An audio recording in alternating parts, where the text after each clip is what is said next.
Bismillahirrahmanirrahim. Assalamualaikum warahmatullahi wabarakatuh. Alhamdulillahi rabbil alamin. Wassalatu wassalamu ala ashrafil anbiya'i wal mursalin wa ala alihi wa sahbihi ajma'in. Allahumma salli wa sallim ala sayyidina Muhammad wa ala alihi wa sahbihi wa man tabi'ahum bi ihsanin ila yaumiddin, amma ba'd. Tuan-tuan dan puan-puan rahimani wa rahimakumullah, pertama dan selama-lamanya kita mengucapkan syukur kepada Allah pagi ini dapat menghadirkan diri ke Masjid At-Taqwa, salah satu dari rumah Allah Subhanahu Wa Taala yang penuh dengan keberkatan. Moga-moga Allah menerima amal-amal soleh kita. Pagi ini kita akan memulakan pembelajaran tadabbur surah yang baru, iaitu surah Al-Jin, setelah kita belajar tentang surah Nuh. Kita akan membaca ayat yang pertama insya-Allah pagi ini, tapi sebelum tu kita lihat terlebih dahulu latar belakang surah Al-Jin. Surah Al-Jin ia merupakan surah yang ke-72 di dalam susunan surah-surah Al-Quran. Sebelum surah Jin, kita menemukan surah Nuh, iaitu surah yang ke-71, dan selepas surah Jin kita menemukan surah Al-Muzammil. Dikatakan oleh para ulama bahawa surah Al-Jin ini adalah surah yang ke-40 diturunkan kepada Nabi sallallahu alaihi wasallam. Justru itu surah ini adalah surah Makkiyah, maknanya surah yang turun sebelum Nabi berhijrah ke Madinatul Al-Munawwarah. Ayatnya sama bilangannya seperti surah Nuh, 28 ayat. Surah Al-Jin berada pada juzuk yang ke-29. Dan nak khatam dah kita juzuk 29. Jumlah muka surat dia sama macam surah Nuh. Jumlah muka surat dia sama, 2 helai depan dan belakang. Nombor muka surat dia 572, 573. Kenapa surah itu dinamakan Al-Jin? Kerana kata Dr. Wahbah dalam Taksir Al-Munir, kerana surah ini banyak menceritakan tentang para jin, terutama jin yang mendengar Al-Quranul Karim. Dalam surah ini kita akan menemukan beberapa kali diulang kalimah Al-Jin. Tujuan surah Al-Jin. Tujuan surah Al-Jin adalah untuk menjelaskan, maknanya setelah kita belajar 28 ayat, kita akan dapat mengetahui bahawasanya ada di kalangan manusia yang telah melakukan kebatilan, dan ada juga di kalangan jin yang telah melakukan kebatilan. Maksudnya surah Al-Jin ini kita akan dapat belajar nanti apakah akidah yang benar dan apakah akidah yang salah bagi dua-dua kumpulan manusia ini. Tapi lebih banyak kita belajar tentang jin. Tema bagi surah Al-Jin ini adalah persamaan tanggungjawab, iaitu jin ada tanggungjawabnya kepada Allah, begitu juga manusia ada tanggungjawabnya kepada Allah, sama-sama dipertanggungjawabkan oleh Allah Azza wa Jalla. Jadi kalau nak tahu jin ini kenapa Allah ciptakan dia, sama ke macam kita, maka dalam surah Al-Jin ini kita akan dapat jawapannya. Okey, antara ayat yang menunjukkan bahawa jin ini sama macam manusia tugasnya, saya akan datangkan 2 ayat dalam surah lain, tapi bukan dalam surah jin.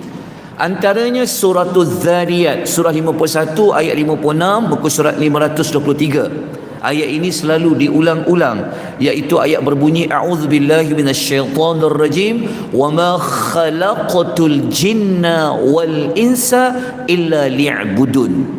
Allah bagi tahu, aku tidak menciptakan jin dan manusia melainkan mereka ini kena sentiasa beribadah kepada Allah. Kenapa sebut jin dulu baru manusia? Kerana jin itu diciptakan terlebih dahulu daripada manusia. Jadi dalam surah Al-Jin kita akan dapat jawapan yang lebih jelas bagaimana jin itu menceritakan mereka ini kena buat apa kepada Allah.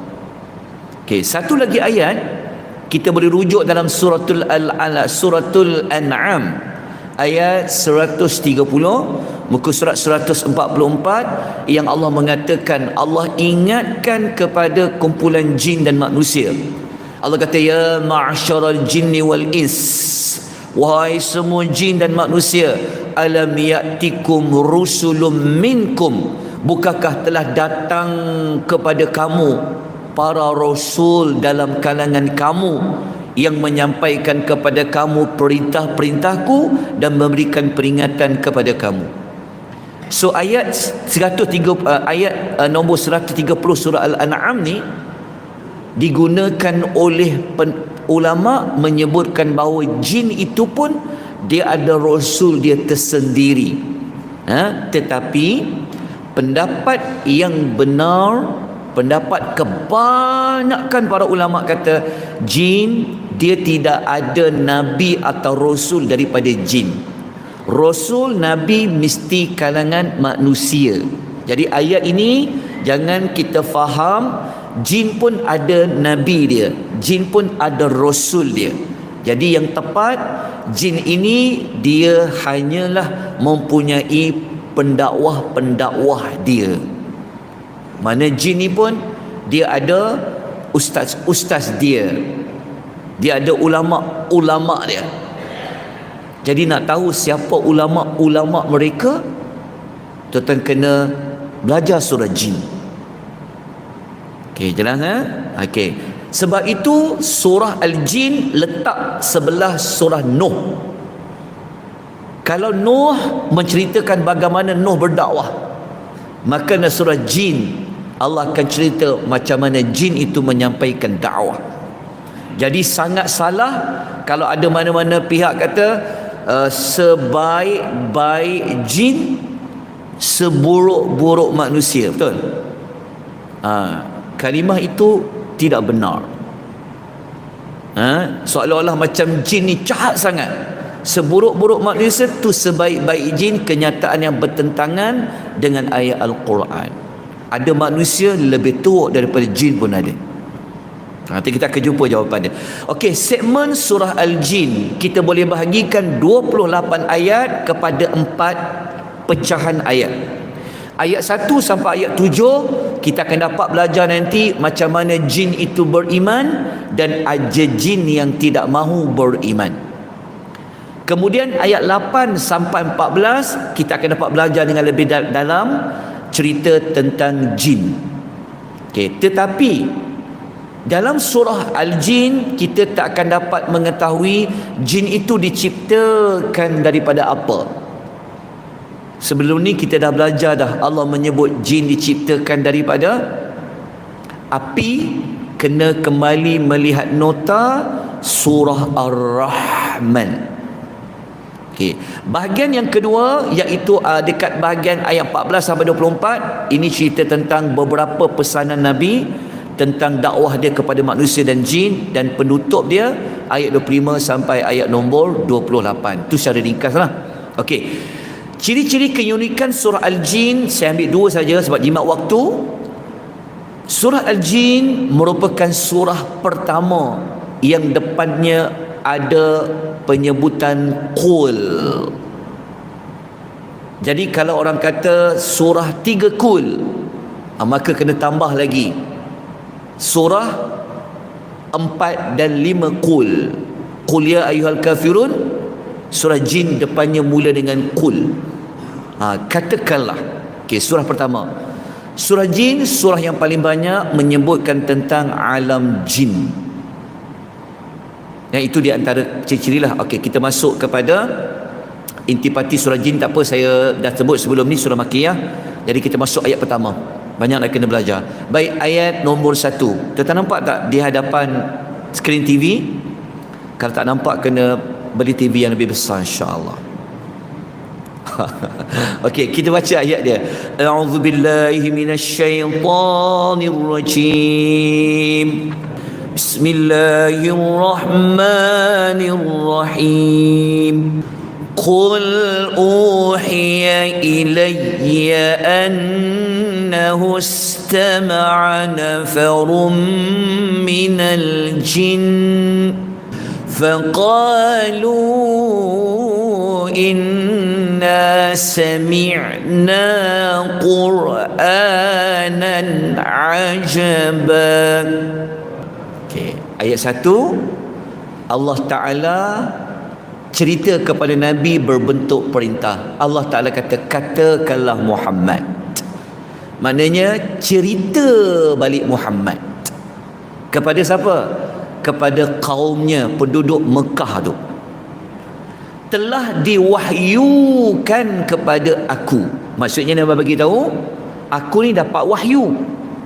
Wahyu tentang apa? Sesungguhnya ada satu rombongan nafar, rombongan jin yang telah mendengar apa? Mendengar Nabi membaca Al-Quran. Setelah jin itu mendengar Nabi membaca Al-Quran, maka jin itu berkata, sesungguhnya kami telah mendengar Al-Quran yang sangat menakjubkan. Lepas tu ada lagi lah jin tu dia cakap tentang Al-Quran, kena baca ayat 2. Tapi ayat ni jelas menunjukkan bahawa ada jin mendengar Al-Quran dibacakan. Mereka kata Quran ini sangat menakjubkan. Okey, ayat ini kata Al-Imam Ibn Kathir, Allah memerintahkan kepada Nabi supaya memberitahu kaum dia. Sebab orang Arab musyrikin ni mereka tak nak dengar Al-Quran. Mereka benci Al-Quran. Mereka meremehkan Quran. Jadi Allah Ta'ala kata, cakap kepada mereka. Jin pun mendengar Al-Quran dibacakan. Lepas tu jin itu menerima Al-Quran dan mereka tunduk kepada Al-Quran. Nanti kita akan lihat perihal yang berikutnya lah. Okey, apa makna kalimah nafar? Nafarun dalam tafsir Al-Misbah menerangkan kalau Allah guna kalimah nafar merujuk kepada bilangan 3 sampai 10. Itu dipanggil nafarun. Oh, maknanya jin tu bukan seorang, bukan 2, tapi 3 ke atas. Al-Imam Tabari mengatakan, seperti mana riwayat Ibn Abbas, ada yang mengatakan jin itu 7. Mereka daripada Nasibin, iaitu daripada Yaman. Okay, wallahu ta'ala alam. Tapi bilangannya 3 sampai 10. Okey, apa makna istama'a? Istama'a maksudnya jin itu dia dengar sungguh-sungguh.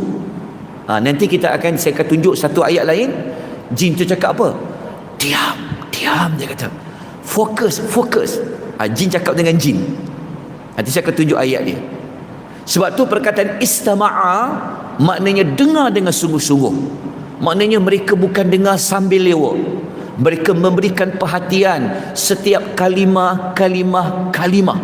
Lepas tu mereka terus fikir, terus mereka boleh tangkap maklumat ayat tu. Boleh, itu perkataan istama'a.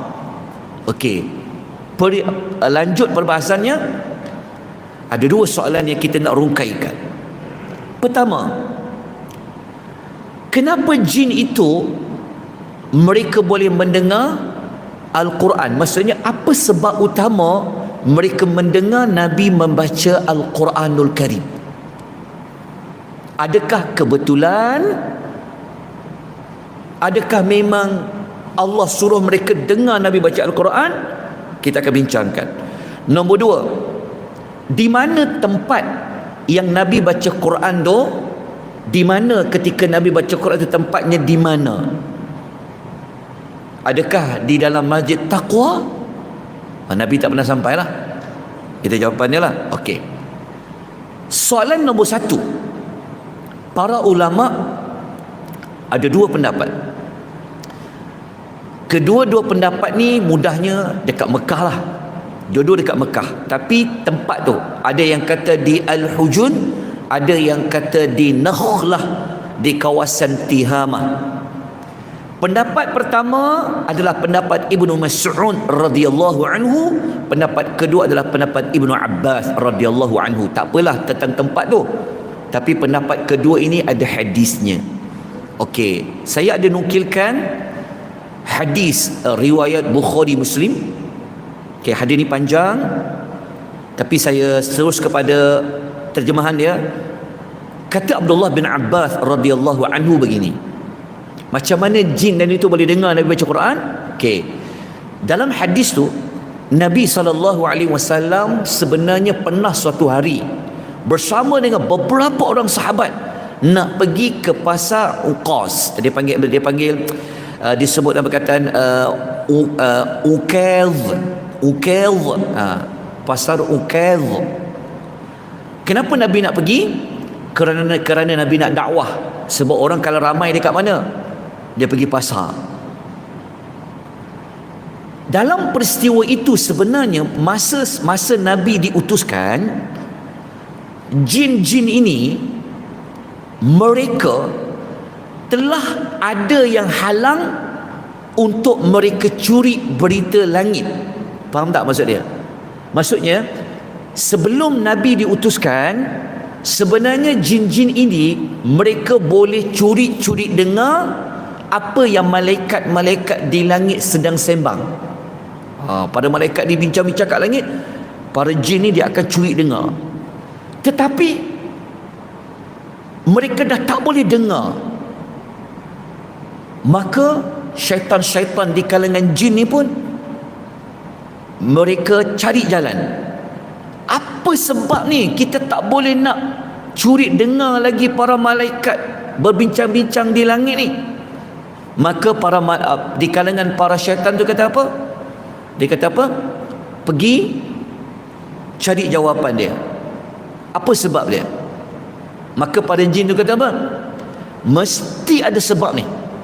Mesti ada sesuatu yang menyebabkan tak boleh nak curi berita langit. Sekejap lagi saya akan sebutkan ayat dia. Ayat Quran lah yang membuktikan, kuatkan maksud hadis ni.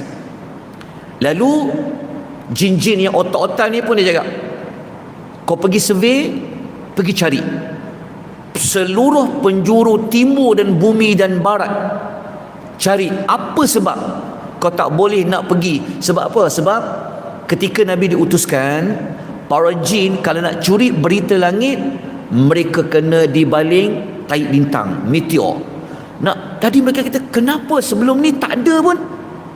Okey, sekejap lagi saya akan sebut ayat Quran yang menguatkan hadis ni. Mereka duk survey, rupa-rupanya dalam perjalanan tu mereka sampai dekat Tihamah. Masa tu Nabi sedang salat subuh. Masa Nabi salat subuh, Nabi bacalah Al-Quran. Itu yang jin tadi tu, yang 3 hingga 10 jin tadi pun, mereka dengar Nabi baca Al-Quran dekat salat subuh. Ayat 1 tadi, lepas mereka dengar dengan bersungguh-sungguh, mereka cakap, demi Allah, oh inilah yang menjadi penghalang antara kamu dan berita-berita langit. Rupa-rupanya Nabi SAW diutuskan oleh Allah yang membawa wahyu Al-Quran, menjadi penyebab mereka sudah tidak boleh nak mencuri dengar berita di langit. Kenapa nak curi dengar berita langit? Sagi saya cerita, tapi dah 20 minit. Nak lebih sikit lagi saya boleh je. Okey, saya sambung sikit lagi. Lepas para jin tu dengar, dia pun balik. Waktu dia balik kepada kaum jin tu, mereka pun bagilah tahu jawapan. Rupa-rupanya waktu kami pergi cari jawapan-jawapan tu, rupa-rupanya tu yang dia cerita dekat ayat 1 tu, yang dia jawab ayat 1 dengan 2 lah. Yang dibaca, dia kata apa? Dia kata yang dekat ayat faqalu tu, dia kata apa? Inna sami'na Qur'anan ajaba. Dia cerita dekat kaum jin, alam jin tu, kami telah dengar Al-Quran yang sangat menakjubkan. Maknanya apa? Sat-sat no? Okey. Maknanya asal-asal nak pergi cari jawapan, tetapi setelah mendengar jawapan Al-Quran itu, mereka terus beriman. Okey, jangan pernah faham cerita dia. Tetapi Nabi tidak sedar. Nabi tak tahu pun ada sekumpulan jin sedang perhatikan Nabi, sedang dengar Nabi baca Quran. Sebab itu ayat tu berbunyi apa? Telah diwahyukan kepada kamu. Maksud dia, Nabi diberitahu oleh Allah ada sekumpulan jin mendengar Al-Quran yang Nabi baca. Okey, jalan kat situ. Okey, dah 22 minit ni. Cerita pasal jin ni jauh ni. Okey, saya ambil lagi 3 minit boleh? Boleh lamban Hari ni cuti kan? Cuti. Okey. Kalau nak cari jawapan, ayat Quran mana yang kata mereka nak curi berita langit? Kalau mereka curi dengar meteor, mereka dibaling dengan tahi bintang. Sebenarnya kita dah belajar dekat surah Al-Mulk. Tapi tak apa, saya kena ulang kembali. Contohnya, saya sebut ringkas saja. Tetap boleh rujuk suratul Hijr ayat 16 sampai 18. Bukti menunjukkan Allah telah letak ke setiap langit ni ada malaikat-malaikat yang mengawal langit. Mana-mana syaitan di kalangan jin yang curi dengar, baling mereka dengan tahi bintang. Begitu juga dalam suratul Saffat ayat 6 sampai ayat 10. Okey, buku surat 446. Dan yang paling jelas sekali dalam surah Jin ayat 8 hingga 9 kita akan baca nanti. Jin tu cakap apa? Saya baca dia punya terjemahan ayat dia. Dia kata, dan sesungguhnya kami telah cuba mengintai rahsia langit, lalu kami dapati langit itu dipenuhi dengan pengawal-pengawal yang kuat kawalannya, dan juga ada syuhuba, tahi-tahi bintang. Dia kata mereka cuba nak dengar tapi tak boleh. Nak dengar, baling dengan tahi bintang. Ayat nombor 9, dan sesungguhnya kami dulu dapat menduduki tempat-tempat di langit untuk mendengar apa yang para malaikat itu sedang bincangkan, tetapi mereka kata apa? Al-an yajid lahu shihabun rasada. Tetapi kalau kami siapa-siapa curi dengar, kami akan menjumpai tahi-tahi bintang yang sedang tunggu untuk dilemparkan kepada kami. Daripada sebab itulah mereka cari, kenapa ni dulu tak ada pengawal jaga langit ni, kenapa sekarang ada pengawal jaga langit? Akhirnya lain yang dicari, lain yang mereka jumpa. Okey, faham tak? Okey, nak tahu kenapa, berita apa yang dekat langit yang malaikat bincangkan tu? Ni tak dan pagi ni. Saya akan kupas pada ayat 8 dengan ayat nombor 9 nanti. Jelas tuan-tuan? Okey, jadi kita tutup dengan pengajaran boleh? Saya minta lagi 2 minit boleh tuan-tuan? Boleh kan? Payung sikit lah. Alhamdulillah. Okey, saya pendekkan. Okey, ini ayat satu lagi surah Al-Aqaf, boleh baca ayat nombor 29 dan 32. Okey, saya pendekkan ceritalah. Sebenarnya jin, setelah dia dengar kali pertama tadi kan, yang Nabi tak sedar, selepas itu mereka datang lagi Ya, mereka datang, memang mereka minta kepada Nabi Muhammad untuk bacakan mereka ayat Quran. Maknanya jin ni dia datang kali pertama tak sengaja dengar. Faham isu tadi tu. Lepas tu selepas mereka rasa Quran ni menakjubkan dan sebagainya, mereka datang lagi. Yang datang tu siapa? Pendakwah-pendakwah di kalangan jin. So Nabi pun bacalah ayat Quran buat kali kedua, kali ketiga. Dan antara ayat Quran yang Nabi baca buat kali kedua tu adalah suratul Al-Ahqaf ayat 29 sampai 32. Okey. Ada lagi surah lain, ingat tak surah apa? Ar-Rahman. Okey, tak apalah. Surah Ar-Rahman. Okey, saya terus pergi kepada pengajaran ya, boleh ya?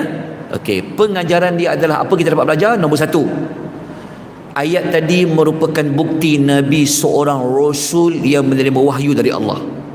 Betul tak? Maksudnya macam mana Nabi boleh dapat wahyu diwahyukan? Oh, dia Rasul lah, sebab tu dia dapat wahyu. Pelajaran nombor dua, Nabi SAW tidak mengetahui perkara gaib melainkan setelah Allah bagi tahu. Betul tak? Nabi pun tak tahu. Rupanya ada jin dengar dia baca Quran. Kalau Allah tak bagi tahu, Nabi pun tak tahu.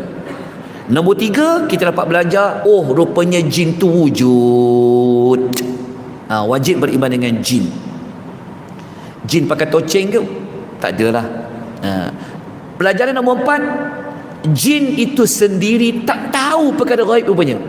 Dia pun tak tahu, sebab tu dia cari jawapan. Okey, pelajaran nombor lima, galakkan untuk mendengar Al-Quran dibacakan. Jin pun dengar Quran dibacakan, kita pun digalakkan dengar Quran dibacakan.